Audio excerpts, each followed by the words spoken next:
Hello and welcome to the MLB DFS Slate Breakdown for Friday, June 27th. We got full send Friday here. We're going to be going off with the MLB Breakdown. We will start with the perfect lineups from yesterday. The winning lineups on FanDuel and DraftKings from yesterday from the main slate. So it is an early slate yesterday. Hope you guys did well. Then we are going to jump into pitchers to consider for today and some stacks. Come join us at LineStar. $39.99 per month gets you access to all we do, the props, the DFS. You get it all one low price. So come join us. I'm your host, Tyler Wiemann.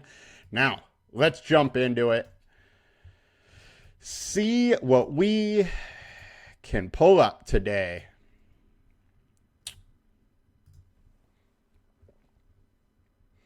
All right, so we got our perfect lineup here on FanDuel, and that is Shane Baz. 3-man Detroit stack, 2-man Minnesota, 2-man Miami with a Rafi Devers one-off. 309.4 was the winning lineup, and Rip City 5151 with 243.2. They had Brown.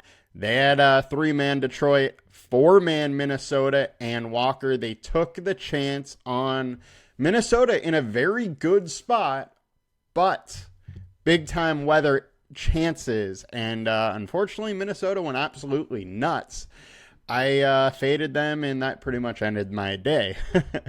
They put up 10 runs. Congrats to Rip City, possibly a fellow Oregonian up there. Now let's get into DraftKings. See what we got here. All right, we got Gosman. We got Shane Baz. 3-man Miami, 2-man Detroit, 2-man Minnesota, 239.2. And using almost all the salary in the winning lineup went to Mr. Tackon.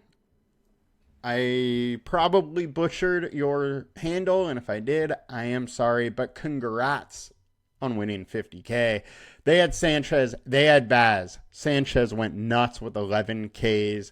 Baz had a solid game, 9 Ks in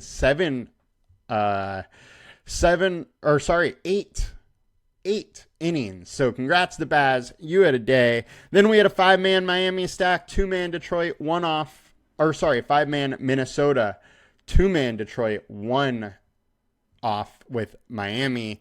Good old 5-2-1 does it again, as we've said over and over and over again. That's the most profitable lineup. It consistently is winning these. So congrats to Mr. You got it done. Let's get into the slate now. On a pitching, highest owned, we got Sonny Gray, 9.4K, 18% owned. He is against Cleveland. There is some weather concerns in this game, but Cleveland is going to be without J-Ram. So this is a just amazing spot for Sonny Gray with no J-Ram. 2.12 FIP over his last 5, 24% K rate over the last 20, 3.18 FIP, and 26% K rate. StatCast data is good. The splits are unbelievable without J-Ram. It's a very interesting spot. Now, he is averaging 21% less fantasy points away, so that is a little bit worry. The weather's warm. The winds are blowing out. Also worries, but he's 43% ground ball. He keeps the ball on the ground more often than not. I think this is a very interesting spot for Sonny Gray. And without J-Ram, it's much, much more interesting. I don't mind some Sonny Gray, and 18% might be a little low on him. Next, we got Dylan Cease, 9K, 18%. Our projection model is not liking him much as we're only at 13. I got to say that I like him a lot more than our projections. 3.26 FIP over the last 20. 2.62 over the last 5. He's been quietly dealing lately, and he's faced the Dodgers twice, the Giants, and Pittsburgh and KC. But he is in Great American Small Park now, where it is warm. He's averaging 23% less fantasy points away. So definitely some things going against him. The fact that he is away does hurt. He has not been as good away. But the guy is due for some luck. 3.26 FIP with a 4.6 ERA. That just doesn't stay like that. Those numbers are going to come closer, as well as a 2.62 FIP and a 4.3 FIP. It is bound to come, luck is bound to come his way soon, and I'm going to bet on talent. I'm going to bet on the upside. I think Cease is in a great spot. Do not mind him. Next, we got Logan Gilbert, 10K, 16% owned. He has almost a 20-point projection. He's versus the Rangers. Rangers have quietly started hitting, so it's not as great of a spot as you might think, but I'm definitely here for it. 3.17 FIP over the last 20, 3.65 over the last 5. The thing that's very interesting to me, 37.6% K rate over the last 5, 34% over the last 20. Dude has been dealing, racking up those strikeouts, and I'm here for it. 10K is too cheap for the upside here. I don't mind going with some Logan Gill. Next, we got Will Warren, 8,300. He is a pivot that I like. He is versus the A's. Now, A's have been crushing righties, and it is, that short porch in New York, and A's can have some solid lefties. So there is some reason to be concerned here, but at least the wind is blowing in at like 10 miles an hour to start the game. It does back down throughout the game, but I'm definitely interested here. Now, Will Warren does keep the ball on the ground, so that does help that short porch situation. But I think there's just too much upside here to not consider it. 8.3K, we got a 24.8% combined K rate. There's big time upside in this spot. He's at home. He has some real high ceiling games. I'm willing to chase that a little bit. Next, we got Jose Soriano, 7.4K, 14% owned versus the Nationals. Soriano's quietly been absolutely dealing. 2.39 FIP over his last 5 with almost a 27% K rate. I'm here for it in this spot. I think Soriano's very interesting. Over the last 20, 3.2 FIP, 21% K rate. Still solid numbers at 7.4K. And then versus a Nationals team that, while they hit the ball hard, they can have some big games, isn't overly dangerous. I like the spot. Don't mind going with some Soriano. Next, we got Ryan Papoy, 8.6K, 14% owned. The way Tampa Bay has been pitching, you got to consider any of these guys right now. 3.94 FIP over his last 20, 3.48 over the last 5. Now, I do have some worry that the ERA is so much lower than the FIP, but Boy has 33% K rate over the last 5, and Baltimore been striking out at 25%. There's some major upside. He has a history of doing well against Baltimore. Very interested in Papoy here. Next, as far as the pivot, I want to go Yuri Perez at 5.8K. This is really just on DraftKings. I wouldn't talk about this one on FanDuel just because he hasn't made it even into the 5th inning. But at 5.8K, he has too much upside to not consider. The man is a 27% strikeout and a 3.78 FIP. He's in a very tough spot versus the Diamondbacks, but they are banged up. We still, does Suarez come back today? We're not totally sure. Carroll's definitely out.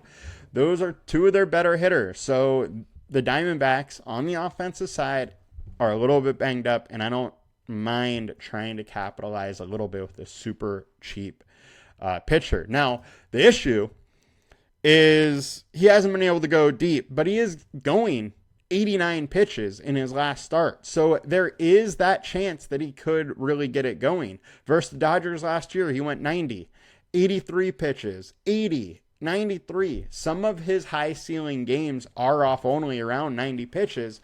So that ceiling outing is still in the realm of possibility. He just needs to figure out how to throw strikes. 2 walks, 3 walks, 2 walks. He figures that out a little bit, and it becomes very interesting. I do have to note, though, that he is averaging 45% less fantasy points away. So that is a little bit scary, but There's big time upside at 5,800. A little interesting. Next, we got Layden Roop versus the White Sox. Everybody's favorite punching bag. Look, 3.73 FIP, 3.85 FIP over the last 20 and over the last 5. He doesn't have huge upside. His K rate's only around 20%, but White Sox strike out 25 or 24%. We got a combined K rate at 22% at 7,600. Versus the White Sox and their very, very bad FIPS. This is very interesting. Also, Luis Robert left the game banged up yesterday. So if he's out, it looks even more interesting. Next, Jose Barrios versus the Red Sox. Red Sox haven't really been able to hit that well since losing Devers. And Barrios, we know, has a big-time ceiling. And he's been dealing lately with a 2.48 FIP. The splits look great. The only issue is he's giving it up a little bit to Red Sox. They have 3 home runs with a 246 average and a 231 ISO versus him. And that is without Devers in it. So it's not like they've just got beat up by Devers. It's, everybody that's currently on that roster, the projected lineup that we have for it. Now, let's dive into FanDuel real quick, see what we got here. Our highest owned pitchers, we got Will Warren, we got Dylan Cease. Both are extremely interesting. Now, Cease at 10.3K over here is a little more expensive. Maybe I'm not going to get to a ton of them here. Logan Gilbert at 10.5K, I love. Sonny Gray at 10K, I love. Papoy 9.7 is pricey, but I don't mind getting to a little bit. Raup 8.3K is super interesting to me, as is Barrios and Soriano. Now, let's grab our stacks. What everybody really wants to talk about, some good old-fashioned hitting. Bring in the lumber. Now, Padres, the very top, almost 50% owned as far as the highest owned teams. It's versus Nick Martinez. Nick Martinez was a Padre only a couple seasons ago. He's been struggling lately. The bullpen behind him isn't great. Makes some sense to want to go to San Diego. And 50% owned is nothing. It's a 14-game slate. People are going to be so spread out. I don't mind facing some chalk here. Yankees popping up a little bit too versus Mitch Spence. Love the spot for them. Definitely will go over and have some of them. Highest projected, we got Cubs versus Brandon Walter. Brandon Walter, 3.57 FIP over his last 5 is decent. 4.16 over the last 20. I think they can get over on Brandon Walter, and I don't mind going against him with this Cubs offense that is very, very good. Highest value, we got White Sox versus Raup. I don't love it. He's been solid. But he does pitch to contact a little bit, and if White Sox can hit the ball hard, it is a little interesting. We do have to worry about no Robert in the lineup, though, with the White Sox stacks. It just makes that offense as a whole a lot worse. Highest ceiling, Dodgers, Arizona, Cubs. Seattle's popping up there, too, and we should talk a little bit about Eovaldi. Eovaldi didn't have a rehab assignment. It's his first start in a month. He only had a simulated game, so his pitch limit is likely to be there, and Rangers bullpen isn't all that great. So Seattle does have some interest. Also, Eovaldi can just get blown up at times. We have multiple games of him going up and getting blown up for 7-8 runs. Dodgers versus Noah Cameron. Noah Cameron regression has happened. He's still a solid pitcher. I don't mind going there. Also don't totally love it. But it is a good hitting conditions at NKC. Arizona versus Perez. Perez can get lit up, and he can be kind of wild so he gets out of the game early, but he also can be efficient, work deep on minimal pitches. Not the best spot, but the offense is too good. Should only be 14% owned in an okay matchup. We talked about everybody else, so let's get to the leverage. We got Detroit. Unknown who we're going to see. It might be David Festa. That's what I saw on some places. If it is, I'm very interested in this Tigers offense. It's just too good to have nobody going there. Now, the ownership's going to drastically change throughout the day depending on who is the starter, so can't go too much into that, and that will change the leverage number. Other leverage teams popping up are the Cubs. I think they're in a great spot. Very interested. Highest implied total is the Braves versus Mick Appel. Makes absolute sense here. 6.22 FIP, high hard contact, high average exit velocity, and the bullpen's not great. Braves need to come correct in this series to really, really push the top of the NL East here. Dodgers at 5.1, absolutely interested. Angels at 4.9, they got some big bats. They can put some home runs together. It becomes very interesting. Milwaukee versus Colorado. It is in Milwaukee. It is not in Colorado. But their pitching just isn't good. Fine going there a little bit. Giants versus Savali. Super interesting to me. I don't think Savali's that good. Their bullpen's not that good. Giants have some bats. We're still waiting for, some big blow-up games with Devers there. And we got good hitting weather. They're interesting. Arizona, we talked about. New York, I absolutely love. I think they might go overlooked a little bit. Very interesting. Padres, 4.7 implied total, but our highest owned stack. That shouldn't really go together here, but this is where we're at. I don't mind some Padres. I'm not going to go over the top and try to get them in. Martinez can be decent. We know the Padres know Martinez very well, but Martinez knows them well too. So it goes, both sides here. Tampa Bay at 4.5 is super, super interesting to me versus Sagano. Sagano is almost a FIP of 5. He can be very good, but he pitches with movement and placement. If one of those are off, it's batting practice. He doesn't throw hard. There's not much room for a mistake for him, and that's the problem for him as a pitcher.